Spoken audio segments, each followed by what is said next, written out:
O ministro Ramos, por favor, vamos prestar atenção. Muito obrigado. Você gostou? Está ótimo. Senhores, bom dia. Essa reunião é por solicitação minha ao presidente da República, porque nós iríamos apresentar isso à imprensa, que não foi apresentado, e começar uma série de especulações sobre esse plano de retomada. Então, eu solicitei ao presidente uma reunião com os ministros, porque o plano não vai ter efeito se todos os senhores não nos ajudarem, cada um na sua área, claro. Tá? Na hora que nós precisarmos das pessoas para a coordenação do plano, o Ministério que não colocar uma pessoa realmente que seja envolvida e tenha capacidade para poder coordenar e executar, esse Ministério vai ficar mais fraco e aí o plano todo fica meio capenga. Tá? É uma apresentação de 10 minutos no máximo, mas é somente isso. Eu pediria também aos senhores que a finalidade não é reunião de ministros para nós discutirmos nada, é simplesmente para apresentarmos o plano. Como é que saiu essa ideia? Então, eu estava conversando com diversos ministros, entre eles Rogério Marinho, o Tarcísio, inclusive o nome do plano, eu roubei do plano do Tarcísio, né? Pedi autorização a ele e roubei. É um plano Marshall brasileiro. Né? E eu comecei a observar que tinha plano do Ministério de Desenvolvimento Regional, que a economia tem plano, que a saúde tem plano, e não estava havendo uma coordenação, uma sinergia. Então esse foi o motivo dessa reunião aqui. Eu vou procurar ser bem breve no objetivo. Por favor, passa para mim. Muito bom. Passou tudo, acabou. Então vamos acabar. Você está no fim, está errado, cara. Passa primeiro, muito bem. Os senhores podem observar o seguinte. Eu comecei com o presidente. O problema, nós estamos invertendo a questão de uma lógica de raciocínio. Nós temos um problema, né? Nós temos esse problema, temos que ver quais são as consequências negativas desse problema. Todo mundo sabia, sanitárias e econômicas. Ninguém tem dúvida, com reflexo em todos os ministérios. Mas o foco não é na solução do problema. O foco hoje, de uma maneira geral, é quem é o culpado. Tá? E nós queremos recolocar, vamos dizer assim, readequar isso aí para como o governo deve reagir a esse problema para achar uma solução para as duas consequências negativas que ocorrem. Próximo. Então, é um programa. O programa se chama Pro Brasil. Tá? Dou crédito ao azar do Tarcísio por ele ter conversado comigo. Eu gostei e roubei. Né? Pro Brasil é um programa para integrar, aprimorar ações estratégicas. Os senhores vão ver que o foco, ele não é de governo, ele é de Estado. Eu estou tentando fazer uma projeção de 10 anos. Tá? Eu estou tentando, não, nós vamos ter que fazer isso. Para a retomada do crescimento socioeconômico em resposta aos impactos relacionados ao coronavírus. Tá? Pode passar. As dimensões do programa são essas aí.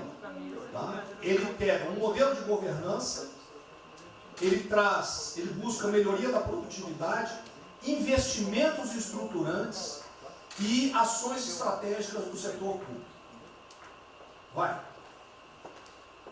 O programa se divide em duas etapas, ou duas partes. O Pro Brasil, deixa eu ver aqui que eu não estou conseguindo enxergar. Ordem e o Pro Brasil Progresso. Tá? O Pro Brasil Ordem, que você não imprimiu para mim, e eu agradeço. Não, botou na página errada. Ele pega um arcabouço normativo, ele trata, essas são as medidas estruturantes dele. Vai ter que ter um arcabouço normativo, investimentos privados, segurança jurídica, jurídica e produtividade, melhoria no ambiente de negócios e mitigação dos impactos socioeconômicos. Na parte de investimento, ele foca em obras públicas, parcerias do setor privado. Esse programa também ele tem um foco na redução das desigualdades regionais. Tá? tem um foco na redução das desigualdades regionais. O Cid está com o dedo errado aí. E só um segundo, por favor. Pode passar, por favor, Cid. Qual é a abrangência do programa? Os senhores podem observar que ele tem uma parte de infraestrutura, ele tem ações viabilizadoras e tem ações de apoio na lateral. Como é que é o nome mesmo? Facilitadoras. Então, observe, na infraestrutura, com foco particularmente nessas obras que estão paralisadas, esses investimentos que nós estamos perdendo, que estão paralisados. Ele pega infraestrutura de transporte e logística, desenvolvimento regional e cidades, pega energia, mineração, telecomunicações. No desenvolvimento produtivo, ele foca na indústria, agronegócio, serviços e turismo. Nas laterais, os senhores têm a parte de cidadania, capacitação, saúde, defesa, inteligência e segurança. Tem também cadeias digitais, indústria criativa e ciência. E nas viabilizadoras, que são transversais em toda a parte do programa, nós temos finanças e tributação, legislação e controle, meio ambiente e a parte institucional e internacional. Qual é por favor, o nosso time frame que nós estamos pensando aí? A estruturação do programa. Eu preciso que os senhores, nós vamos fazer uma reunião, como os senhores podem ver, é a primeira reunião do grupo de trabalho, tá? Com todos os ministérios envolvidos. Na sexta-feira agora, tá? Os senhores vão receber o horário, e aí nós teremos de maio a julho a estruturação do programa. De agosto a setembro, o detalhamento do projeto. A partir de outubro, implantação em larga escala, tendo um foco prioritário naquelas ações que têm uma resposta mais imediata. Porque o brasileiro é o seguinte, na hora que nós lançarmos o programa, eles vão começar a cobrar resultado. Tá? Então eu tenho que ter alguma resposta para o público. E a efetividade dos processos de monitoramento, na realidade não está no final, ele está durante todo o processo. Tá? Passa mais um, Cid. Volta. Aí. O horizonte do programa, se os senhores observarem, nós estamos pensando no horizonte, né, até 2020, na verdade até 2030. Tá? Mas uma primeira fase dele, ele é faseado até o final desse primeiro governo, mas com um planejamento que prossiga nisso aí. Esse é o foco do que o trabalho dos grupos vão ter que apresentar. Ok? Pode passar a última, por favor.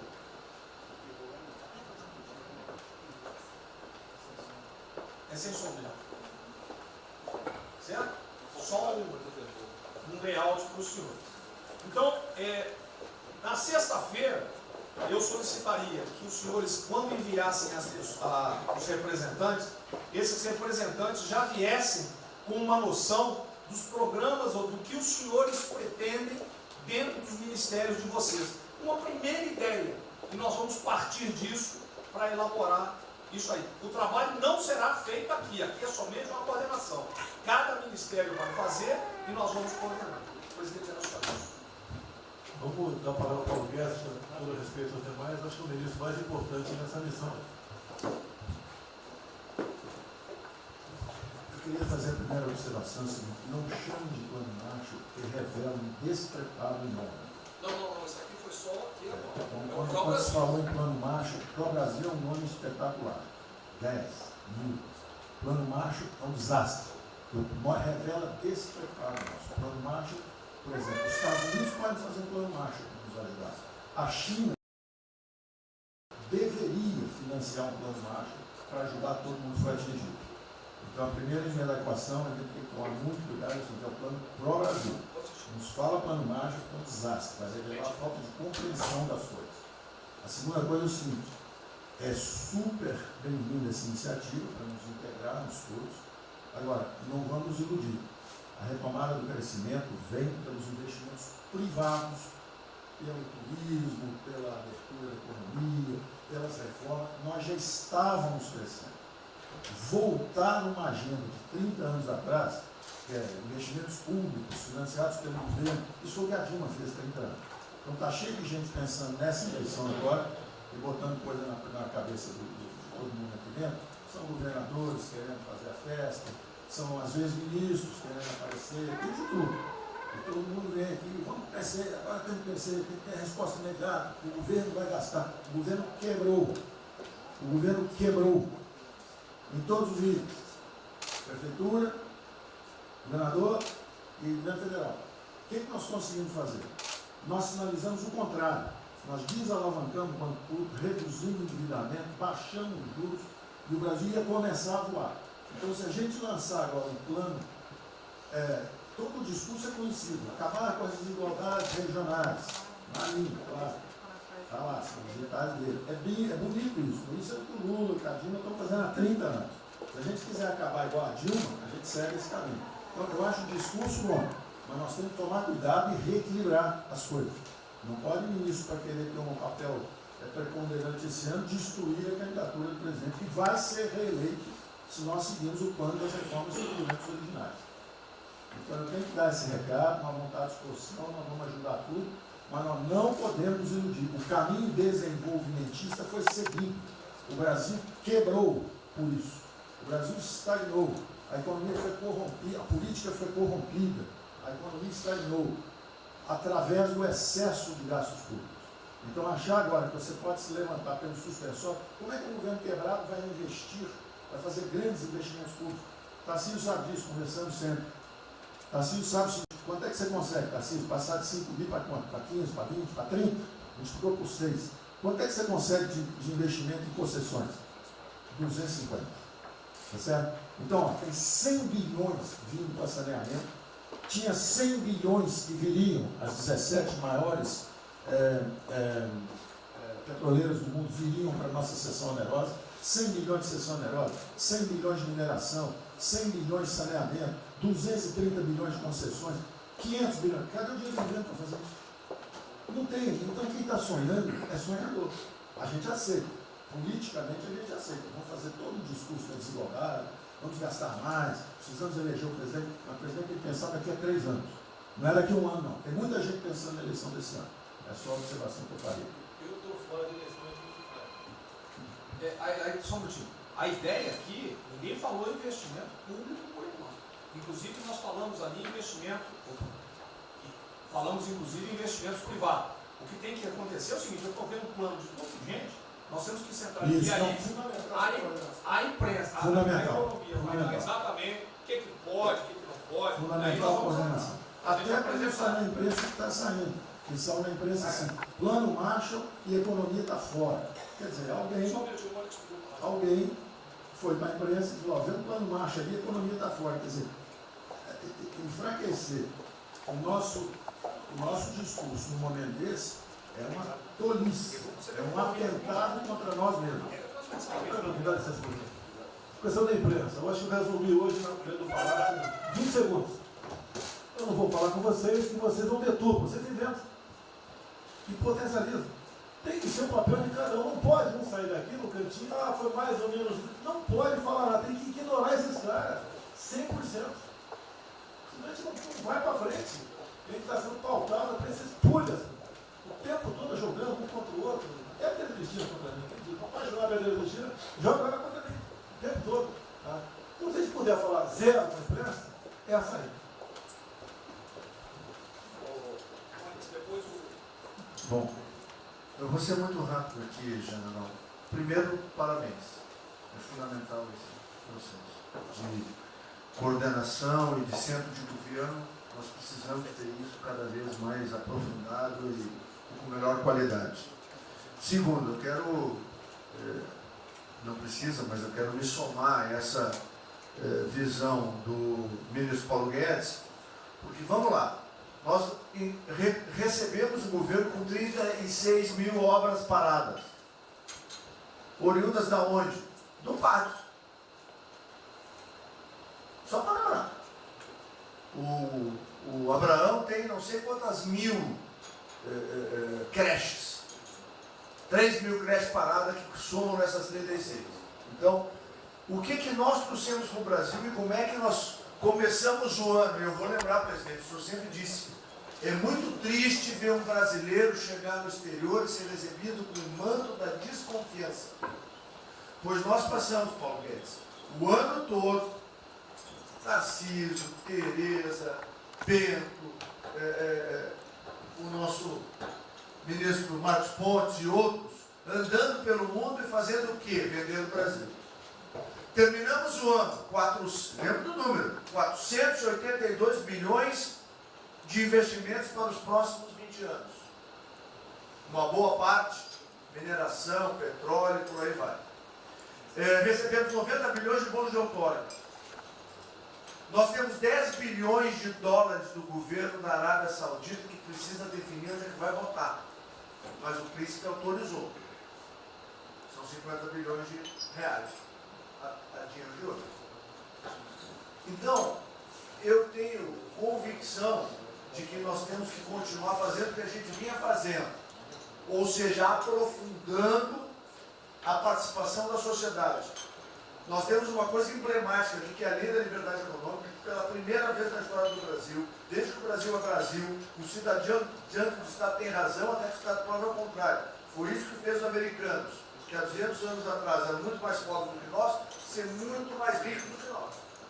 Então, o aprofundamento são sim das reformas, é sim ousar e ter uma reforma tributária que baixe o imposto no Brasil, reduz a carga tributária, estou falando sério.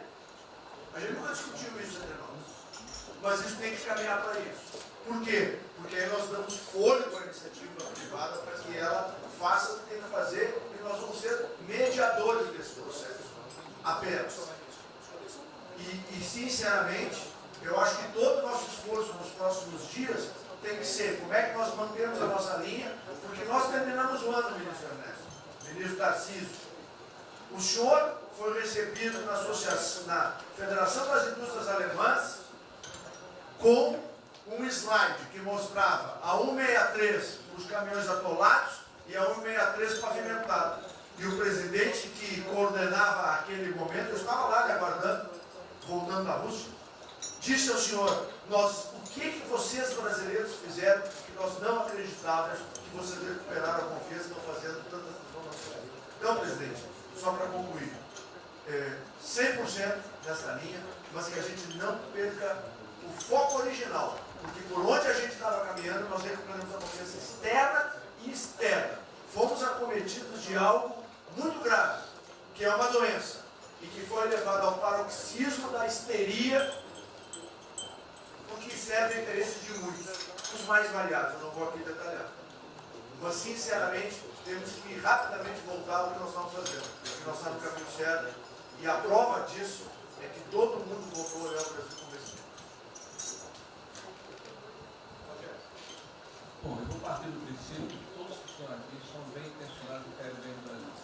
Tá? Então, nós não acreditamos em teoria da conspiração e que ninguém quer solapar os alicerces da República nem abalar a administração do presidente Bolsonaro. Eu quero lembrar a todos que não existem verdades absolutas. Por favor, vamos refletir. O que está acontecendo hoje no mundo não tem parâmetro nos últimos 100 anos. O que está acontecendo hoje no mundo vai permitir, de acordo com a FMI, que foi a previsão de uma semana atrás, de uma diminuição de quase 3% do PIB mundial, no caso do Brasil, de mais de 5%. Não sei nada. Em situações extraordinárias, remédios extraordinários de forma circunstancial. Isso não significa que nós tenhamos a necessidade de implantarmos uma política permanente. O ministro Braga Neto, na sua apresentação, ele estabelece, inclusive, um limite temporal e deixa claro que é uma política de Estado. O que eu peço é que nós tenhamos aqui as mentes abertas, e que os dogmas, quaisquer que sejam eles, sejam colocados de lado nesse momento. Porque os governos do mundo, certamente, têm a capacidade de entender o que está se passando. Eu tenho visto governos extremamente liberais preparando programas de reconstrução. levando em consideração a necessidade de que o Estado Nacional passe a ter um papel diferente como tomador de risco nesse momento em que há uma queda abrupta da liquidez. O ministro Onyx fala com muita propriedade da Arábia Saudita nos 10 bilhões de dólares. É bom lembrar que está aqui o ministro Bento, que está se pagando para se retirar petróleo do mundo. Os países vão utilizar suas respectivas liquidez para resolver os seus problemas de infraestrutura e de retomada das suas economias.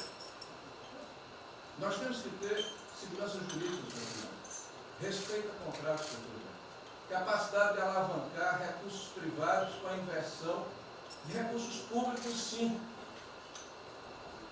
É bom lembrar que eu tenho ouvido falar, não sei se é verdade, depois vai colocar na ponta do lápis, que a gente pode chegar a 600 bilhões de reais esse ano de ajuda a empresas e a pessoas físicas.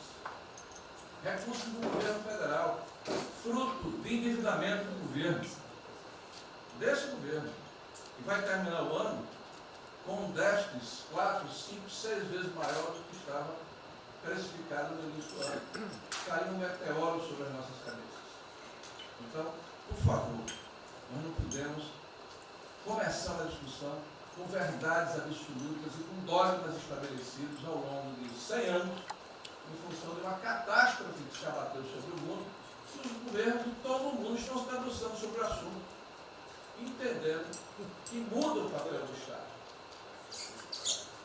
Senhor presidente, é bom lembrar que quando houve a unificação da Alemanha, eu acho que esse é um fato histórico irrefutável,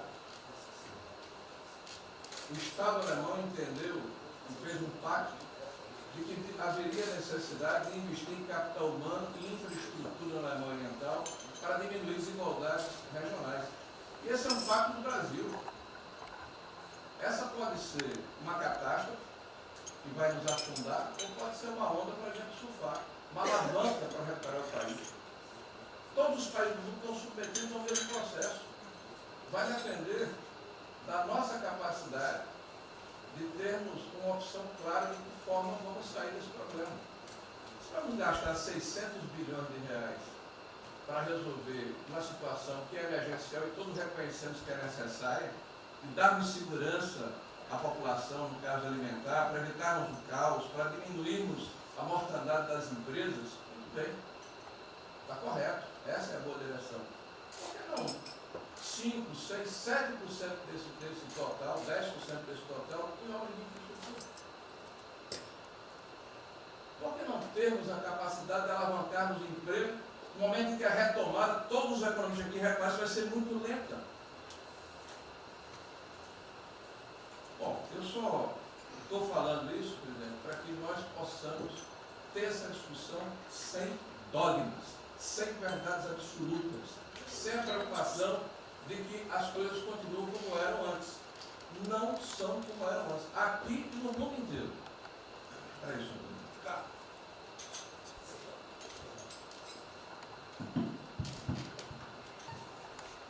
Presidente, estava assistindo atentamente a apresentação do colega Wilson Braga Neto. Na parte final, ali no slide das questões transversais, está o meio ambiente. Mas acho que o que eu vou dizer aqui sobre o meio ambiente se aplica a diversas outras matérias. Nós temos a possibilidade, nesse momento que a atenção da imprensa está voltada quase que exclusivamente para o Covid e daqui a pouco para a Amazônia, o general Mourão tem feito os trabalhos preparatórios para que a gente possa entrar nesse assunto da Amazônia um pouco mais calçado, mas não é isso que eu quero falar.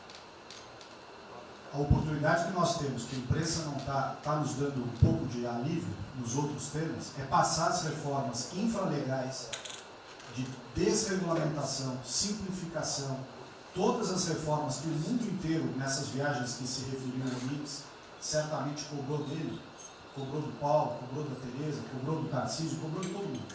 Da segurança jurídica, da previsibilidade, da simplificação. Essa grande parte dessa matéria, ela se dá em portarias e normas dos ministérios que aqui estão, inclusive de meio ambiente. E que são muito difíceis, e nesse aspecto acho que o meio ambiente é o mais difícil de passar qualquer mudança infralegal em termos de instrução normativa e portaria, porque tudo que a gente faz é pau no judiciário, no dia seguinte. Então, para isso precisa ter um esforço nosso aqui, enquanto estamos nesse momento de tranquilidade, no aspecto de cobertura de imprensa, porque só fala de Covid, e ir passando a boiada, e mudando todo o regramento, e simplificando normas, de IFAM, de Ministério da Agricultura, de Ministério do Meio Ambiente, de Ministério disso, de Ministério daquilo. Agora é a hora de unir esforços para dar de baseada a simplificação de regulatória que nós precisamos, em todos os aspectos. E deixar a AGU, o André não está aí, né? E deixar a AGU de stand-by para cada pau que tiver, que vai ter. Essa semana mesmo nós assinamos uma medida, a pedido do Ministério da Agricultura, que foi a simplificação da lei da Mata Atlântica para usar o Código Florestal. Hoje já está nos jornais dizendo que vão entrar com ações judiciais e ação civil pública no Brasil inteiro contra a medida. Então, para isso, nós temos que estar com a artilharia da AGU preparada para cada linha que a gente avança. Mas tem uma lista enorme em todos os ministérios que têm papel regulatório aqui para simplificar. Não precisamos de Congresso. E coisa que precisa de Congresso também, nesse fuzuê que está aí, nós não vamos conseguir aprovar. Agora tem um monte de coisa que é só parecer, caneta. Parecer, caneta. Sem parecer também não tem caneta. E dar a canetada sem parecer é cana. Então, isso aí vale muito a pena. A gente tem um espaço enorme para fazer. Enfim, acho que essa é uma questão importante que estava aí nos slides, Você vê que a jurídica também está embaixo. Isso, exatamente. Só o senhor entender o seguinte, isso aqui é coordenação dos planos que eu sei que todos estão fazendo. Tá? Coordenação. O que vai ser possível executar ou não, vão entrar naquelas nas limitações que nós temos, e o que tiver conflito será levado à decisão do presidente. Agora nós temos que andar com isso rápido, porque a queda do desemprego, o país está sem esperança, nós temos que fazer isso andar. O pessoal da iniciativa privada está nos procurando, a gente tem que dar um rumo nisso aí. Bom, a ideia é essa. Me ligou agora de manhã o Eduardo Gouveia Vieira, da Firjan. Ele quer fazer uma videoconferência onde mais de 300 empresários do Rio, um pouquinho abaixo do potencial de São Paulo, para hipotecar a solidariedade. A ideia que nós temos de reabrir o comércio. A desgraça que vem pela frente, eu acho que o Paulo está até legal, Paulo, eu não sou economista não. Vai ser uma porrada muito longa, você pode imaginar. Não são apenas nos informais. Eu acho que bateu a 10 milhões de carteiras assinadas por saco. E os governos estaduais não têm como pagar salário. Não tem. Maio, metade do estado não tem mais como pagar salário mais. A desgraça está aí. Eles vão querer empurrar essa trozoba para cima da gente. Esse pessoal aqui do lado vai querer empurrar. E a gente vai reagir, porque aqui não é saco sem fundo. Tá? Então essa preocupação vamos ter. Paralelamente a isso, tem o AB da vida, enchendo o saco do Supremo, para abrir processo de impeachment, porque não apresentei meu exame de vírus, essa frescurada toda. E todo mundo tem que estar ligado. Não é apenas cuidar do seu ministério nessas questões que estamos tratando aqui, é tratar da questão política também. Tá certo? Então essa preocupação temos que ter, porque a luta pelo poder continua a todo vapor. E sem neurose da minha parte. Tá? O campo fértil para aparecer umas porcaria aí, né? Levantando aquela bandeira do povo ao meu lado, não custa nada. O terreno fértil é isso: desemprego, caos, miséria, desordem social e outras coisas mais. Então essa preocupação todos devem ter. Né? Não é, tá bom, o Ministério fatura, deu merda no colo do presidente. Não pode ser assim. Hoje eu vi o Magno Malta me defendendo. O Magno Malta, desculpa aí, foi tratado lá atrás para ser vice. Depois ele resolveu não ser, tudo bem. Depois foi tratado para ser ministro, tudo bem. Agora, politicamente, ele nunca me deu uma alfinetada e sempre está defendendo com os problemas que ele tem. Então, não é o ministro em peito aberto enfrentar, entrar no covil dos leões. Mas não pode. Né? Por exemplo, quando se fala em possível impeachment, ação no Supremo, baseado em filigranas, eu vou em qualquer lugar no território nacional. Ponto final. O dia que for proibido de ir para qualquer lugar do Brasil, pelo Supremo acabou o mandato. E espero que eles não decidam, ou ele, né, monocraticamente, querer tomar certas medidas, que daí nós vamos ter uma crise política de verdade. E eu não vou meter o rabo dentro das pernas. Zero. Certo? Porque se eu errar, se achar um dia ligação minha com o empreiteiro, dinheiro na conta nas ruas, porrada, sem problema nenhum. Vai para o impeachment e vai embora. Agora, com frescura, com babaquice, não. Até em cima do que eu falei, em frente ao Forte Apache. Eu sou o chefe supremo das Forças Armadas. Por final, o pessoal estava lá, eu fui lá, dia do Exército. E falei algo que eu acho que não tem nada demais. Mas a repercussão é enorme. Oh, o AI-5. Cadê o AI-5? Acabou, o AI-5 não existe adicional no Brasil mais. É uma besteira. Artigo 142. É um pessoal que não sabe interpretar a função. Agora, em cima disso, fazer uma onda. Vamos ouvir deputados, empresários, seja lá o que for. Agora, quando a Câmara fala lá dentro, uma homenagem a Che Guevara, a Mao Tse Tung e tudo mais, não tem problema nenhum. Quando o Partido Comunista do Brasil faz suas convenções e do lado lá, Fidel Castro, não tem problema nenhum. Quando um coitado levanta uma placa de AI-5, que eu estou me lixando para aquilo, não existe AI-5. Não existe. Artigo 42. Nós queremos cumprir o artigo 42, todo mundo quer cumprir o artigo 42. E haver necessidade, qualquer dos poderes pode, né, pedir às Forças Armadas, né, que intervenham para restabelecer a ordem no Brasil, naquele local, sem problema nenhum. Agora, todos, né, têm que se preocupar com a questão política e aquele direito, tira a cabeça da toca, porra. Não é só ficar dentro da toca o tempo todo, não. Estou bem, estou cuidando da minha imagem, a minha imagem está aqui, eu sou bonitinho, e o requisito todo, não, tem que fazer essa parte. Então é isso que eu tenho falar com você, que depois de um certo momento, onde chegar a cabeça dessas pessoas, fica difícil voltar atrás. Daí que é uma crise, Não tenho amor por esse mandato para a cadeira de presidente. Zero. Não vou provocar ninguém. E assim como a defesa faz uma nota muito boa, dizendo que vai cumprir a Constituição, a liberdade, 10, né, e não aceita golpe, 10, também não aceita o contra-golpe dos caras, porra. Vai deixar alguns malucos aí, que eles sabem quem são, ficar aí naquela fervura de o presidente é irresponsável, ele é maluco, ele é genocida. Não é assim. O que vale para um lado, vale para o outro. O que não vale para um lado, não vale para o outro. Essa é a nossa preocupação que devemos ter. Por isso que está aqui o próprio Brasil, mas também com a questão política. Se nós começarmos a falar com propriedade, e tem muita gente que fala muito melhor do que eu, e tem um conhecimento muito melhor do que eu, tem que falar, discretamente, mas tem que falar, para não deixar subir a temperatura, que é só porrada o tempo todo em cima de mim. E vou continuar indo em qualquer lugar do Brasil, ponto final, não é problema meu. Tá certo? Se eu não tivesse direito de vir, prefeitinho lá no fim do mundo, um jaguapoca do prefeito, manda prender. Tem que a justiça se posicionar sobre isso, porra. Tem que se posicionar sobre isso abertamente.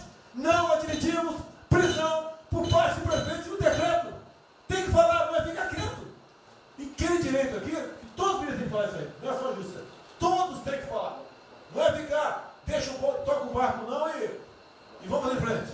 Tá? Então é isso que eu apelo a vocês, pô. Essa preocupação, acordem para a política e se exponham. Afinal de contas, o governo não só. E se eu cair, cai todo mundo. Agora, se vai cair um dia, vamos cair lutando, uma bandeira justa, não para uma babaquice de exame antivírus, pô. Pelo amor de Deus, pô. Tá? Eu, até já bem claro, de uns 8 anos para cá, quando pedia farmácia de manipulação, um remédio qualquer, eu falava com o médico. Bota um nome de fantasia, porque se for o meu nome para lá, como era sempre um cara manjado, né, tem 3, 4 que vão manipular lá o medicamento, pode me envenenar, pô. E assim é a mesma coisa a questão do vírus, entre outros.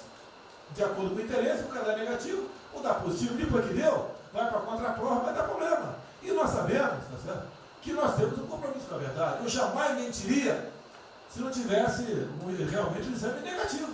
Jamais eu mentia negativo, deu positivo, vice-versa, jamais. A verdade é acima de tudo. Então é o apelo que eu faço a todos que se preocupem com política para não ser surpreendido. Eu não vou esperar o barco começar a afundar para tirar água. Estou tirando água e vou continuar tirando água de todos os ministérios. Tocante a isso. A pessoa tem que entender. Se não quer entender, paciência, pô.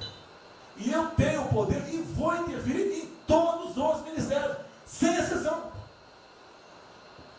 Nos bancos eu falo com o Paulo Guedes, se tiver que interferir. Nunca tive problema, zero problema com o Paulo Guedes. Agora os demais, vou. Eu não posso ser surpreendido com notícias. Eu tenho a PF que não me dá informações. Eu tenho as inteligências das Forças Armadas que não têm informações. A BIM tem seus problemas. Tem algumas informações. Só não tenho mais porque está faltando, realmente, temos problemas. Aparelhamento, etc. Mas a gente não pode ver essa informação. Quem é que nunca ficou atrás da porta ouvindo que seu filho ou sua filha está comentando? Tem que ver, depois que ela engravida, não adianta falar com ela mais. Tem que ver antes. Depois que o moleque encheu os cornos de droga, não adianta mais falar com ele, já era. A informação é assim. Eu estava vendo, estudando esse fim de semana aqui, como é que o serviço chinês secreto trabalha nos Estados Unidos. Qual a preocupação nossa aqui? É simples, né, irmãos? Não deve falar publicamente. Deve falar como? Está todo mundo vendo o que está acontecendo?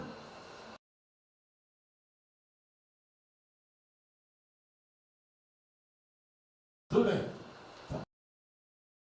Você tira do porra, não tira. É uma realidade. Não adianta esconder mais, tapar o sol com a peneira. Vai em alguns ministérios, tem gente desespantada aqui dentro. Então não quebra. Zero.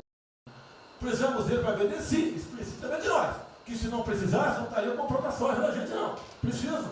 E é um negócio, pô. E devemos aliar com quem tem alguma afinidade conosco, para a gente poder fazer valer a nossa vontade naquele momento.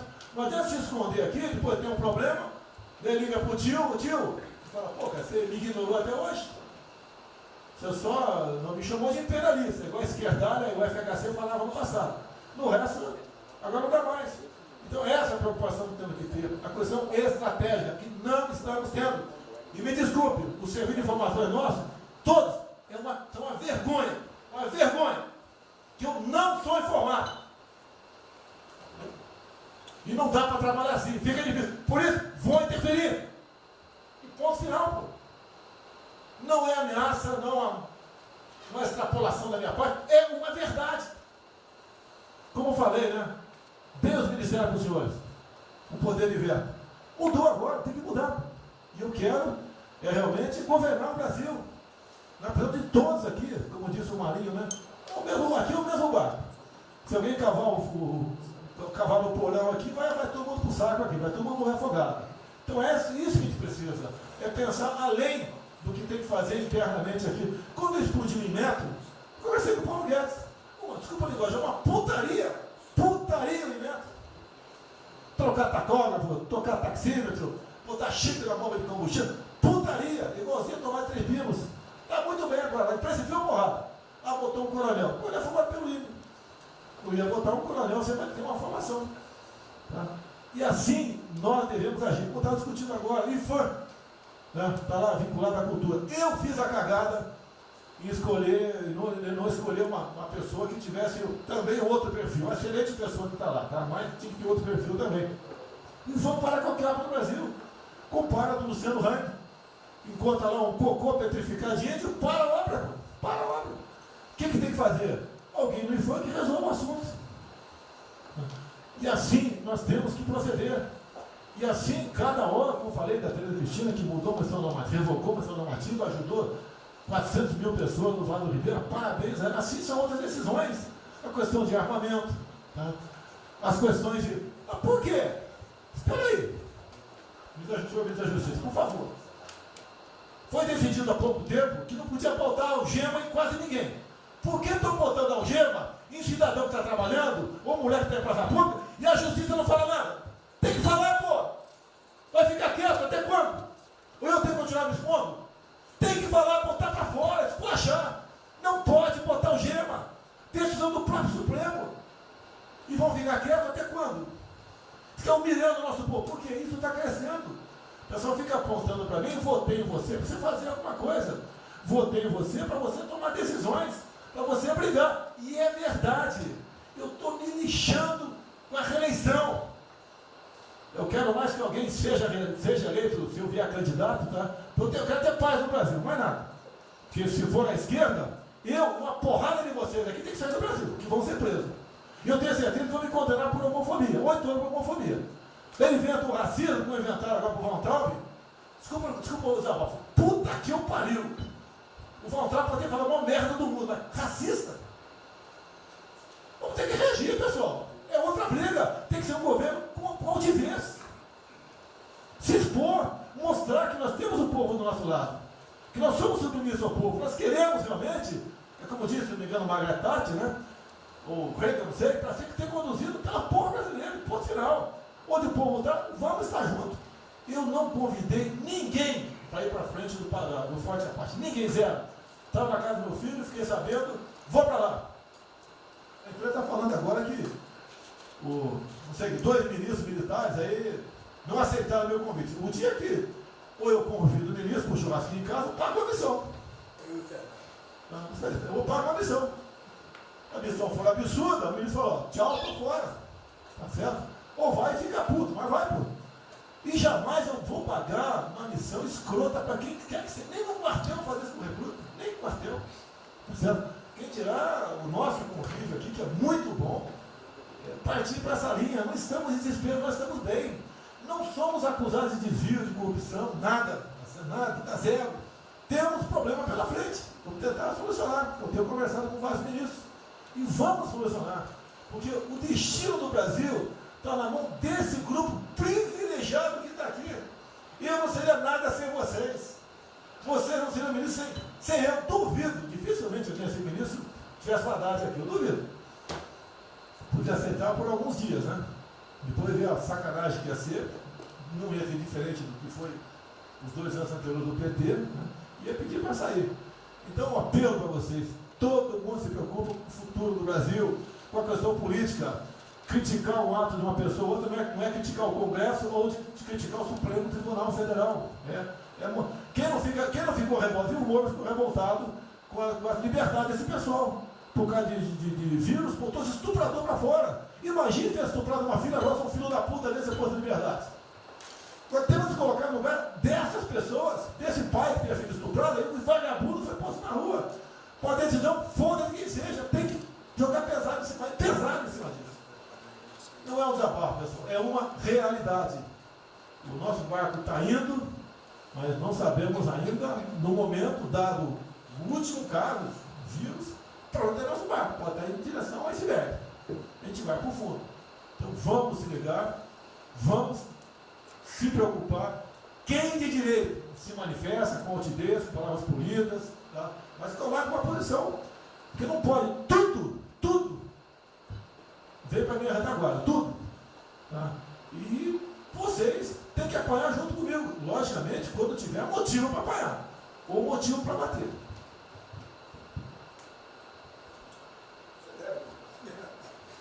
Não, eu já caí.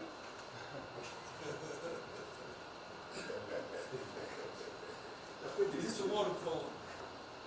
A sequência aqui é o seguinte: ministro Moro, Montezano, o Nelson e o Paulo Guedes. Aí eu pediria só aos senhores que fossem em pé. Você também? Paulo Guedes quer uma política e quer cobrar os raios.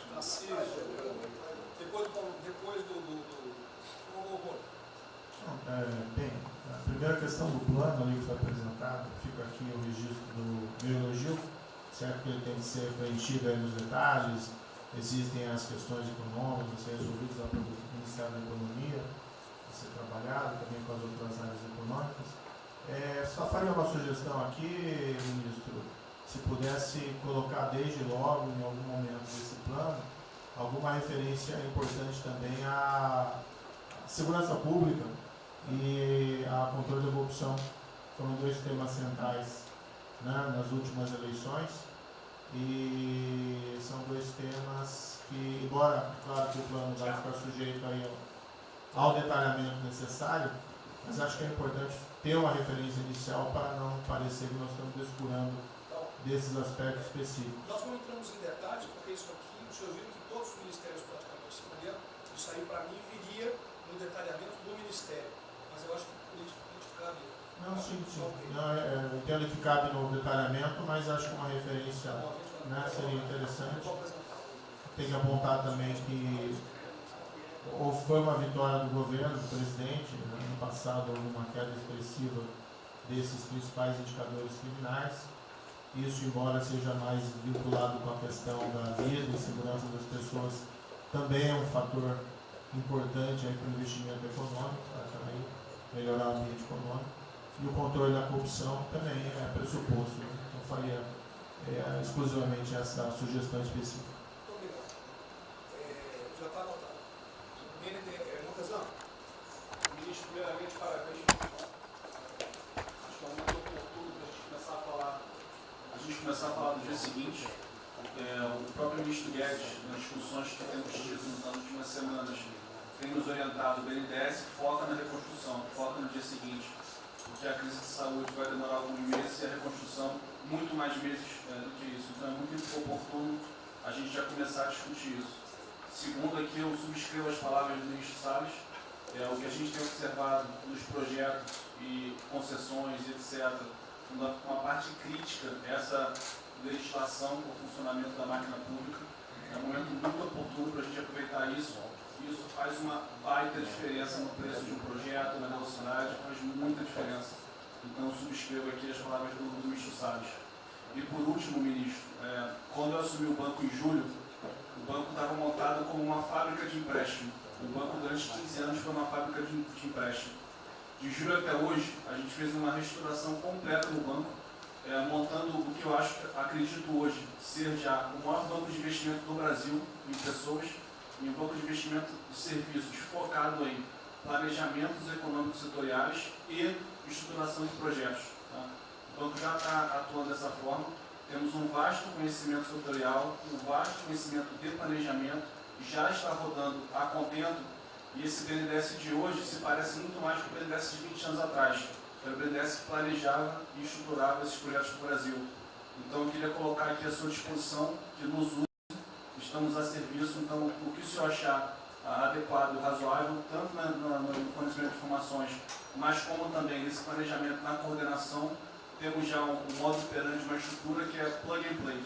Se o senhor quiser usar, já está pronta para rodar para esse tipo de mapeamento e estruturação de projeto. Então, por favor, sinta-se bem à vontade de nos usar integralmente aqui na coordenação desse projeto, caso o senhor entenda adequado. Tá? Tiago. Nelson. Bom, estou chegando aqui, então é importante que eu coloque para vocês como é que a gente vai trabalhar.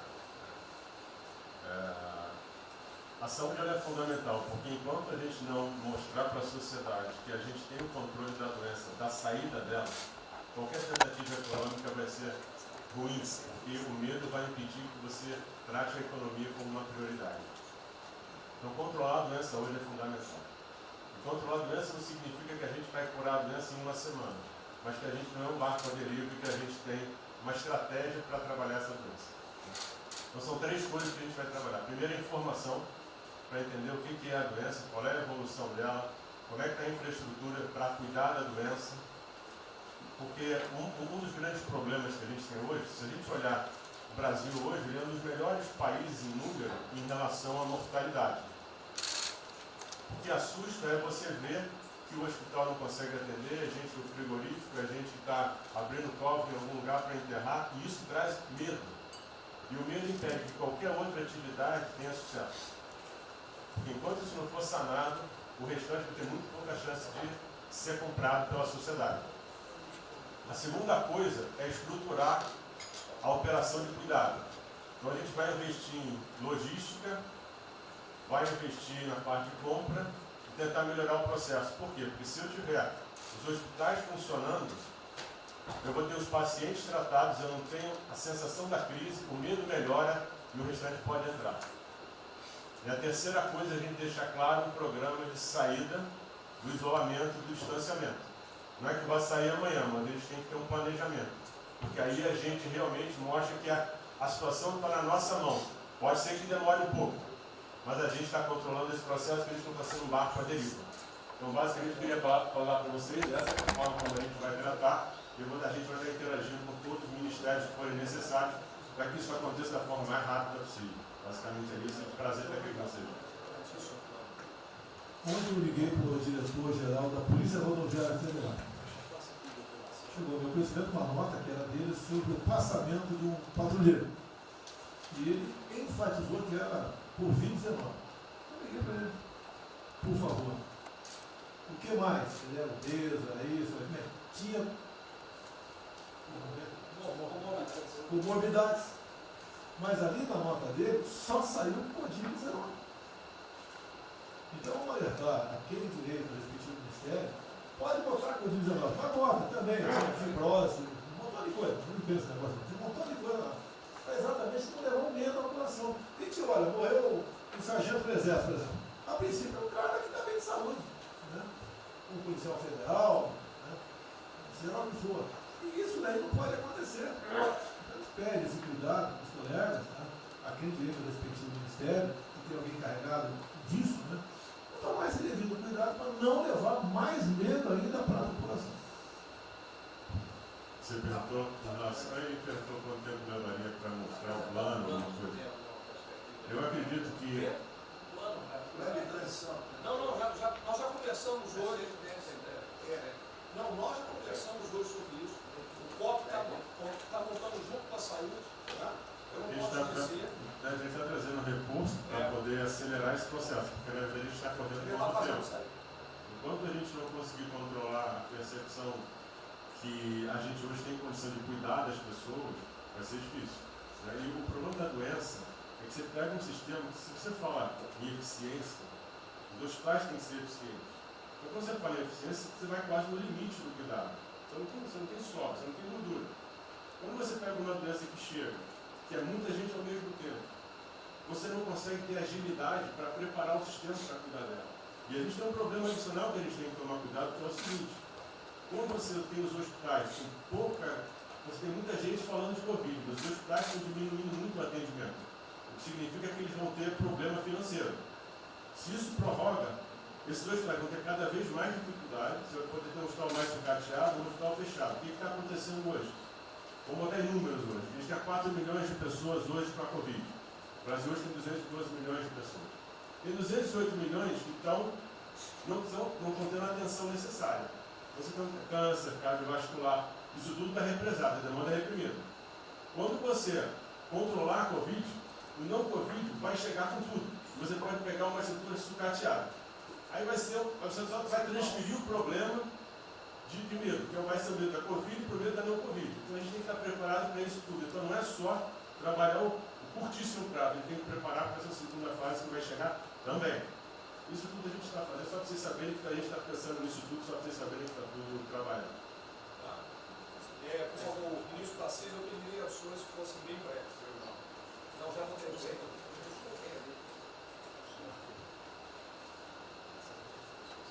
Só para louvar a iniciativa, acho que é importante essa coordenação da Casa Civil. Tenho certeza que é o que a sociedade espera isso de nós.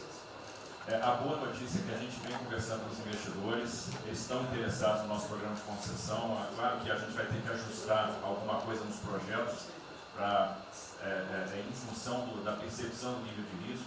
E a gente vai fazer isso calibrando taxa de retorno, monitorando melhor agora a questão da demanda, né, reestimando a demanda nos projetos, mas a gente tem certeza que os projetos vão sair.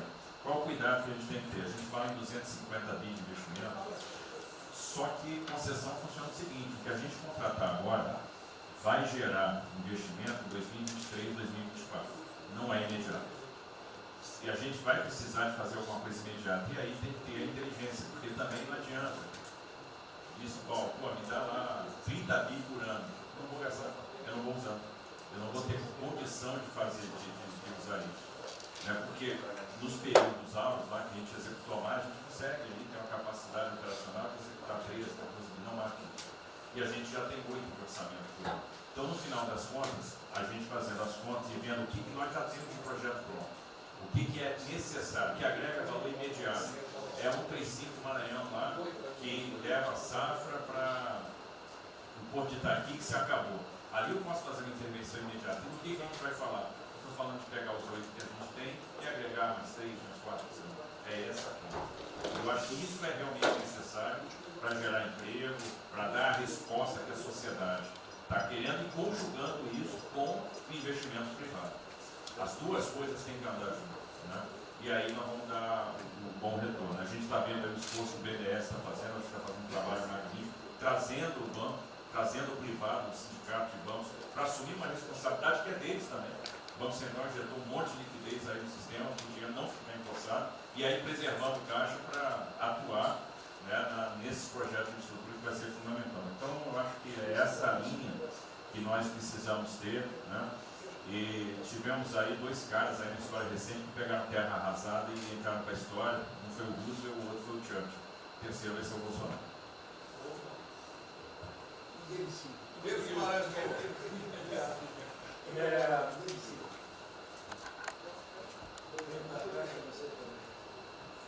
Peço aos senhores que sejam breves. São só 5 pontos muito rápidos. Primeiro, presidente, o maior programa da história do mundo de inclusão social, digital, que nós estamos fazendo nesse governo, pessoas que tomavam dinheiro a 25% ao mês. Quer dizer, todos os ladrões lá, PT, PMDB, PSDB, aquela ladroagem toda, 25% ao mês. E ninguém se indigna. Esse governo que se indignou, o governo dos liberais. Então, assim, acho que a gente está com problemas narrativos. Hoje de manhã, por exemplo, o pessoal da Band queria dinheiro. O ponto é o seguinte, vai ou não vai dar dinheiro para Bandeirantes? Ah, não vai dar dinheiro para Bandeirantes? Passei meia hora levando porrada, mas repliquei. E falei, olha, vocês estão em casa? Eu tenho 30 mil funcionários na rua. Não tem esse negócio, essa frescurada de home office. Eu já visitei 15 agências. E você em casa?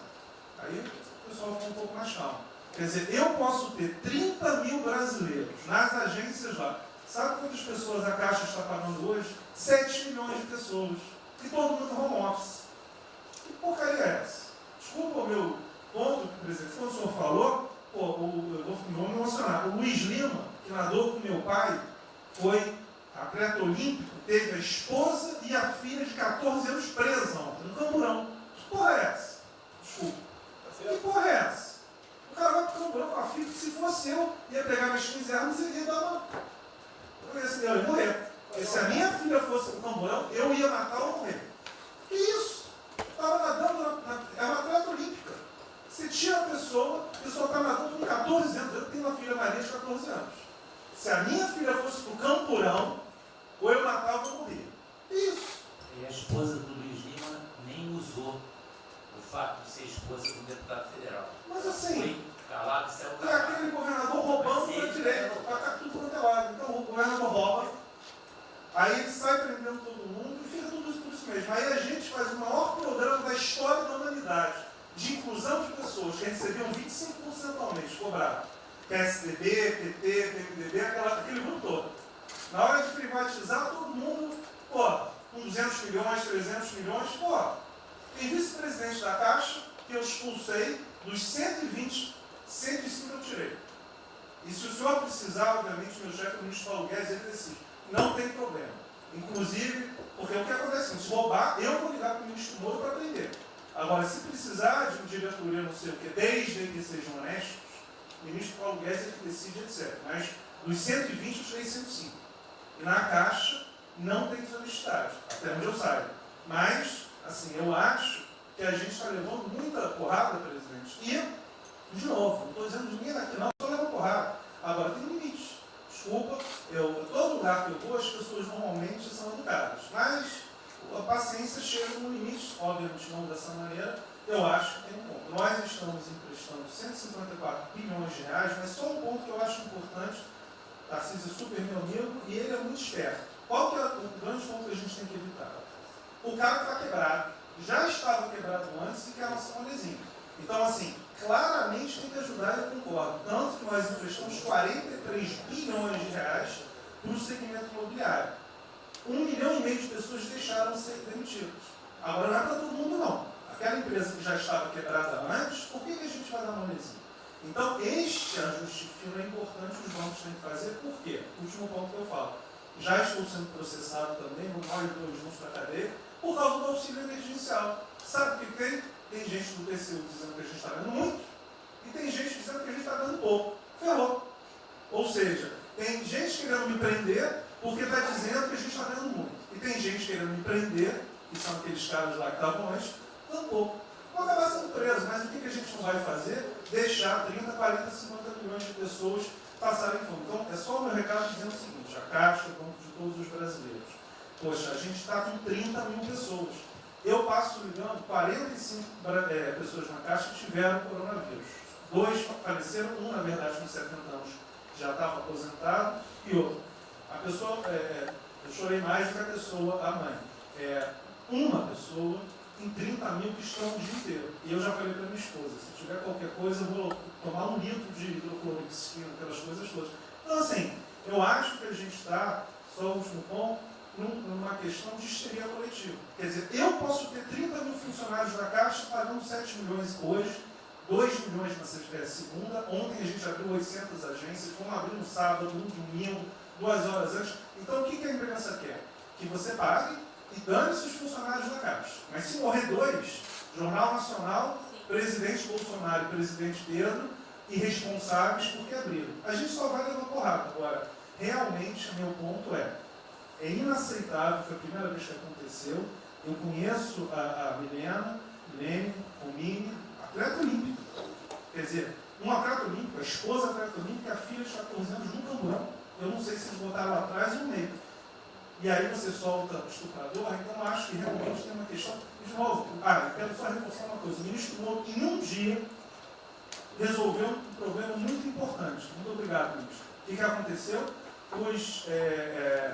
Os guardas, né, os que ficam dentro da agência, não poderiam, por legislação, estar fora.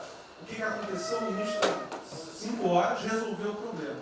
Então, nos próximos 90 dias, os atendentes da Caixa Econômica Federal, os guardas, vão poder ir para fora para ajudar a fila. Né? Ou seja, tem uma fila, tem 250 agências e tem 500 pessoas na fila. E aí, com a ajuda do ministro Moro da Polícia Federal, eles emitiram uma portaria. Então, só para finalizar, quero agradecer, ministro. O registro aí, até foi fácil de resolver, foi a Polícia Federal que resolveu.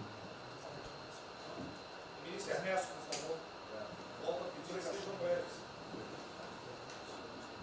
Obrigado.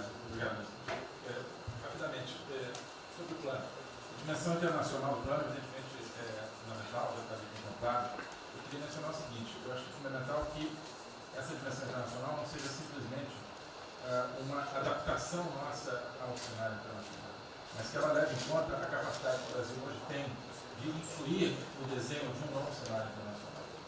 Eu estou cada vez mais convencido que o Brasil tem hoje as condições e a oportunidade de se sentar na mesa de 4, 5, 6 países que vão definir a nova ordem mundial. Um dia, na conversa do presidente com o primeiro-ministro da Índia, o indiano disse que vai ser tão diferente o pós-coronavírus do pré quanto o pós-segunda guerra do pré. Eu acho que é verdade, e assim como houve um Conselho de Segurança que definiu a ordem mundial, 5 países depois da Segunda Guerra, vai haver uma espécie de novo Conselho de Segurança, e nós temos dessa vez a oportunidade de estar nele e acreditar na possibilidade do Brasil influenciar e ajudar a formatar um novo cenário.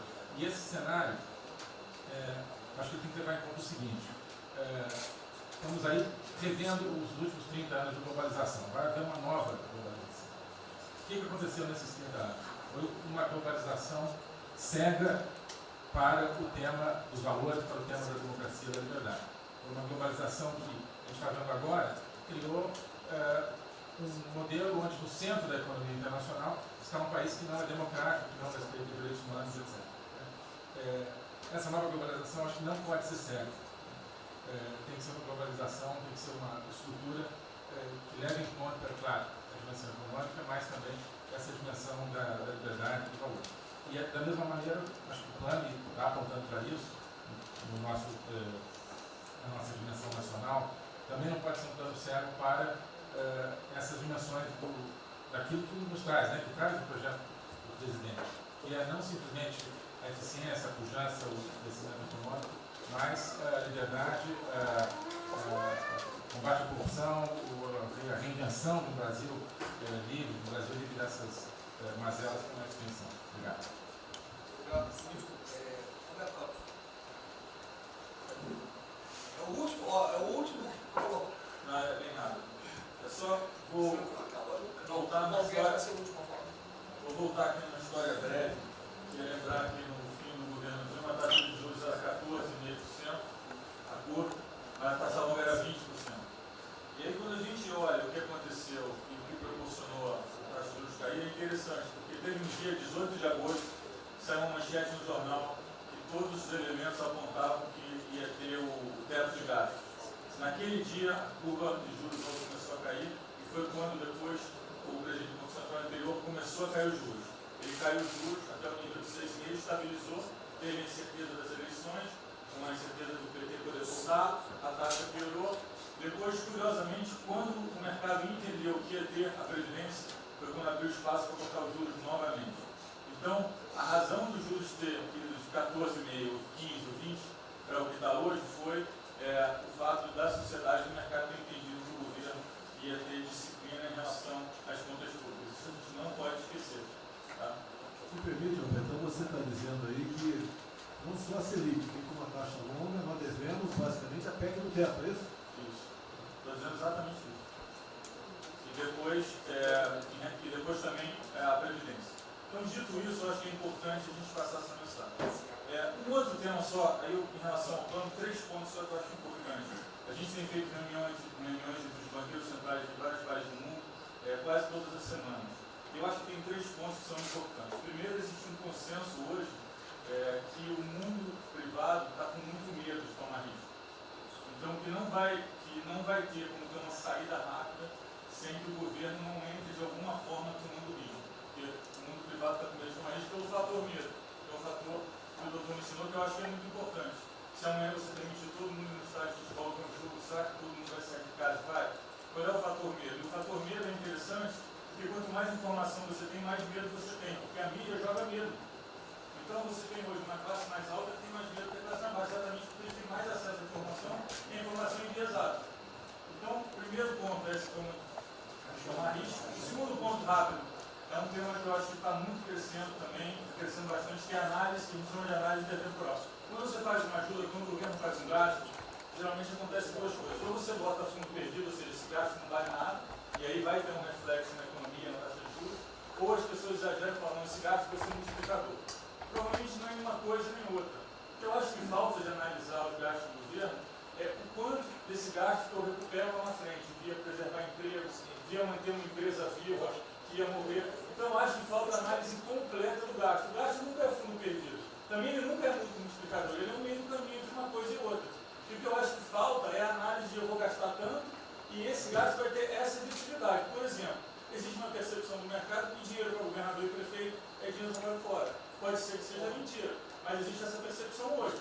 E tem vários vídeos rodando por aí, os senhores devem ter visto, de que o dinheiro vai para a prefeitura e não vai parar, porque vai em bem intangível, que é difícil de controlar. Vai em programa que a pessoa nunca tem como monitorar. Então, acho que é importante esse tema de fazer essa análise intertemporal e ver realmente qual é a eficiência do gasto. E por último, último ponto, conversando com investidores, a gente tem feito isso, inclusive nós fizemos uma conversa, 2 bancos centrais com investidores, inclusive de infraestrutura, e o problema principal que aparece em toda a conversa no Brasil, do investidor privado, é que no passado, toda vez que o investidor privado entrou, teve muita sacanagem. O tema da governança é super importante. Então, eu estava conversando com o Marinho, a coisa mais importante desse projeto, na minha opinião, é garantir que a governança é boa. O investidor privado ter certeza que ele vai estar junto com o governo, ou ele vai estar em grande parte tomando risco, às vezes o governo vai tomar um pouquinho, mas que é uma coisa que ele não precisa se preocupar na frente com a governança. E o jeito de melhorar a governança é colocar agentes internacionais que fazem governança mundial. A gente conversou um pouco sobre isso. Só isso. Obrigado. Obrigado. Ministra Damares, por favor. Perdão, Marcelo já falou? Não. Ministra Damares. Ministro, parabéns pela ideia, mas eu preciso lembrar e eu preciso fazer sempre isso para que a gente não perca o foco, a questão de valores, ministro. Esse governo tem um pilar dos valores. Não se pode construir nada neste governo sem a gente trazer valores.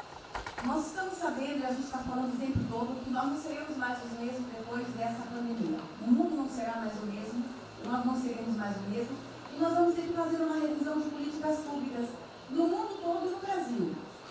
Nós vamos ter que nos reinventar, com certeza. Neste momento, o que nós estamos vendo aqui no nosso comitê? Nós estamos buscando dados e não estamos encontrando dados. Nós recebemos um governo que não tinha dados, os dados que nós tínhamos eram falsos, mentirosos. Um Brasil de achismo, um Brasil de talvez, eu acho que é, talvez sim, talvez não. Políticas públicas construídas até agora nessa nação em cima de talvez e de achismo. Nós vamos ter que rever muita coisa. É um país plural. Quando a gente foi buscar os povos tradicionais agora para a gente construir enfrentamento ao coronavírus, nós descobrimos, ministros, que nós temos 1.300.000